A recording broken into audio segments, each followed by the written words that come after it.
we play good. It's hard to explain, and especially to our fans that again were amazing today, supporting us. Hard to explain our game like this, but this is reality. This is reality, and there are many things positive, but a lot of things that we have to improve for the next one. In the attacking phase, we were really good.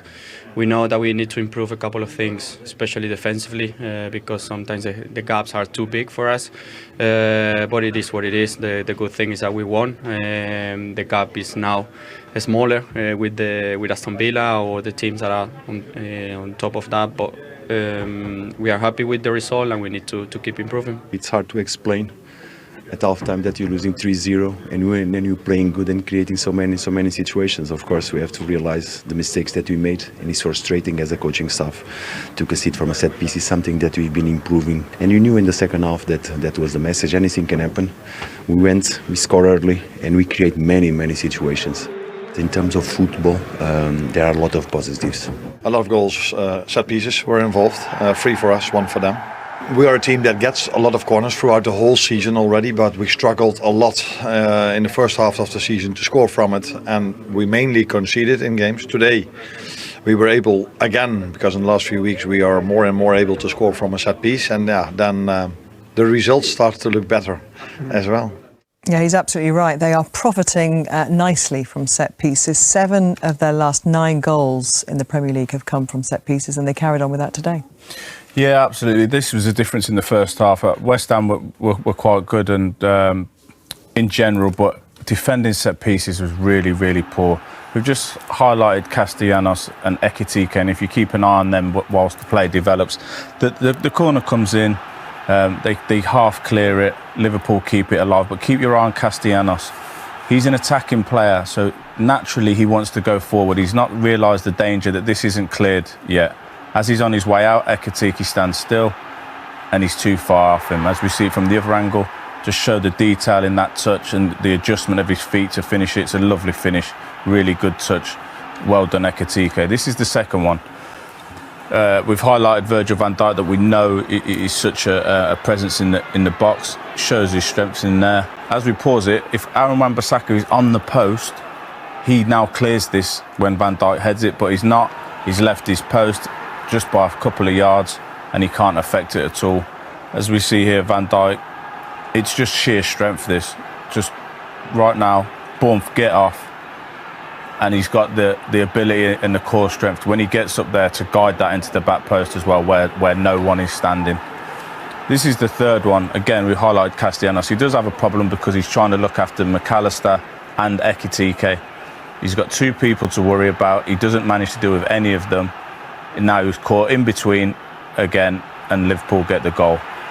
So you can see him with his arms up in the air. He's not happy. He knows he's got 2 people to worry about. But let's not take anything away from that touch there and the adjustment of their feet on McAllister to get that volley in. Obviously, the man is disappointed because he's conceded 3 goals from set pieces in a game where they was in it. Apart from that, and if you look at, they changed set piece coach at the end of December. From August to December, they'd scored the least goals in the league. Now from January onwards, they've scored the most. So obviously something's working with the new set piece coach, so fair play to them. Yeah, that's a rather remarkable improvement, and it's also aligned with the improvement that they've had generally in terms of the wins that they're getting and moving up the league and towards those cementing their Champions League place. West Ham, it's interesting, Nuno said hard to explain, and it is because they had a higher XG than Liverpool. They had more of the ball, better possession, and they did actually create some really good chances, didn't they? Yeah, but if you're going to defend like that from set pieces, then you're not going to get much out of the game. Yes, in general play, and there has been an improvement, and I thought they did do well today, and they have created chances and didn't take them, but you can't defend like that and then hope to come away, particularly when you know you're going to get punished at Anfield. But that's a tough run of fixtures, and they're going to have to improve massively to get out the trouble they're in. In all the other games we've played, we had a lot of set pieces as well, but we struggled for a long time to score from it. But we did have our chances, so we always knew things will go back to normality to again. And this is what is happening now. Now we still generate a chance, but now they go in, and then all of a sudden things look much nicer. But from open play, I don't think it was our best game of the season. It was a good game, but not our best. But he had a smile on his face because it's the first time that Liverpool have actually scored 5 in a Premier League game this season, something we were sort of used to seeing from them in previous seasons, and especially when they won the league. But that said, it was very clinical from Liverpool. I'll tell you why he's smiling. He's got Hugo Ekitike in his team. What a player he is, by the way. He's brilliant, isn't he? Oh, my word. He is. He could be one of the best strikers in the world. I know we've got Haaland, but I just think he's got one of the most complete games. And the one thing I think all the top players need, you need a confidence and a belief. And he has, every time he steps on the pitch, you can tell he's like, give me the ball. I'm going to create something. And today again, every time he touches the ball, something special happens. He makes it look so easy with everything. He's got size, he's got skill, he's got technique, he's got awareness. Look, he's just staying away from this. Gravenberch does brilliant. Great little pass, touch. Okay, it takes a little bit of a deflection, but he's always in the right place at the right time. Technically, he's top, and again, he's got this confidence, which I think is really infectious. Yeah, he does, doesn't he? And then the goals kept going. Virgil van Dijk. From a West Ham point of view, they'll be hugely disappointed. You're fighting for your life at the bottom league. It's a simple ball into the box. He's too strong for the West Ham. Souček, I think, is challenging him at the end, but we've seen Virgil doing that many times. It's a brilliant header from him. It really is. And 3 and 6 for him. But you know, away from home at Anfield, they can open you up, they can cut you open. But this is 2 goals from set plays. But Ekitike, we talk about him before, Owen. Look at that for a touch. Silly. He's messing about, Shane. We mentioned it off air. Sometimes you play head tennis in training just to keep warm. That touch was a head tennis touch. The layback to McAllister was absolutely unbelievable. The weight of this, look, just go and hit that McAllister. And it's a brilliant finish for him as well, but it's a great goal from Liverpool. Yeah, some really good goals. West Ham did pull one back, and then this is what happened when Gakpo got involved. Again, Ekitike, great feet, great turn, gets it out wide. He's looking for it again, but Gakpo just goes alone, takes another deflection. Too many bodies makes it difficult for the keeper, but they have all these options. Think about Mo Salah and Gakpo and Ekitike. Szoboszlai in shot there. They have so many weapons. It was actually nice to see Rio and Gamola come off the bench again. I think he gives them a little bit of pace and directness, 1v1 on this left-hand side, but so many options. And Frimpong, see him fit and healthy, gets another ball, and Disasi with an own goal. And to be fair, with the squad that they built and the money they spent, I think we expected more of these scorelines, didn't we, Shay? Yeah, I mean, do you think it's just starting to come together now? Well, I think it's a perfect time to score 5 goals. Even Arne Slot after the game, we didn't play great today, but they scored 5 goals. That sort of reverberates around the training ground, and tomorrow and the days to come leading into the next game. They didn't play well against Forest last week. They got the job done. They got the job done again today. They had a luck with some of the goals, but again, take nothing away from the way they played. They created lots of chances, and you say Ekitike, you know, Rio and Gamola off the bench as well. They've got some spark up front as well. So it's a race to the finish. We're talking about who's going to win the league, who's going to finish in them top 5 positions as well. It's a big race for that as well. And they are currently 5th. Do you think they will finish in a Champions League place this season? Yeah, I think they will. I think the difficulty for Chelsea is they've got a really young team. They don't have the experience that I think Liverpool have, and they've probably got the hardest run of fixtures. If you look at Chelsea's fixtures, if they're going to get into it, they're really going to earn it, Chelsea. Arne, you've often talked about the importance of set pieces in this league. So to have 3 goals in the first half, all from corners, either first phase or second phase, how pleasing is that, and how important is it that you've improved at set pieces? No, that's very pleasing. First of all, because that's the reason why we won. Second of all, because when I was just standing around your colleagues, people said, well played, well played.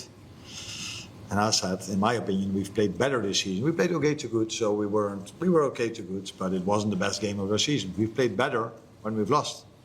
We've played better when we conceded set pieces.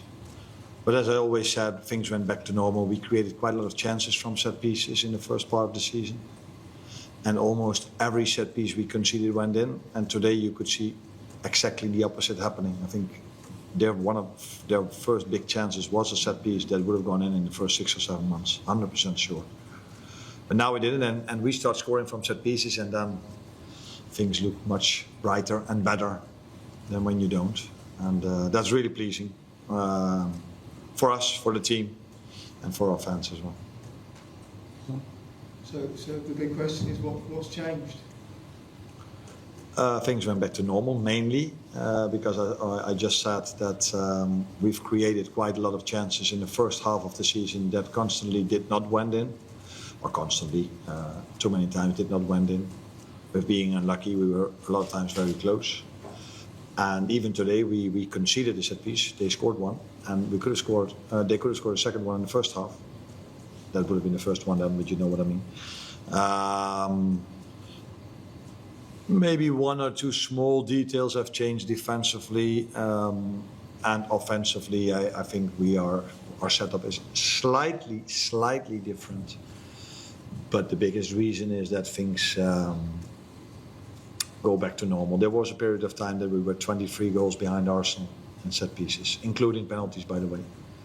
And we're still not on 3 goals away from them, but we've closed the gap a little bit. Although you never know what can happen this weekend with Arsenal, because wouldn't be surprised if they score 3 from set pieces this weekend as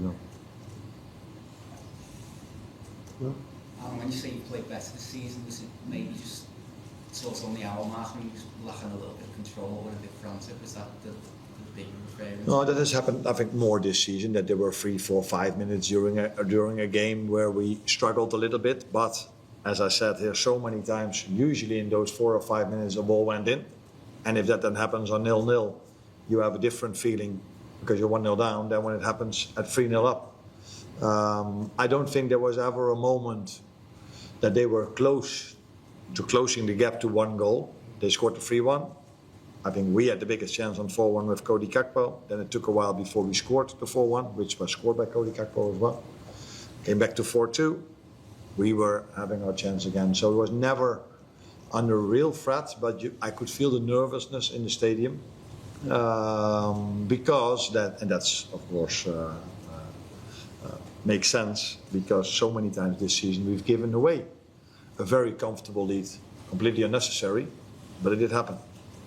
And the only thing, I never like to concede a goal, but if we have to concede a goal, I like it that with the first one of these we had 10 players in and around our box.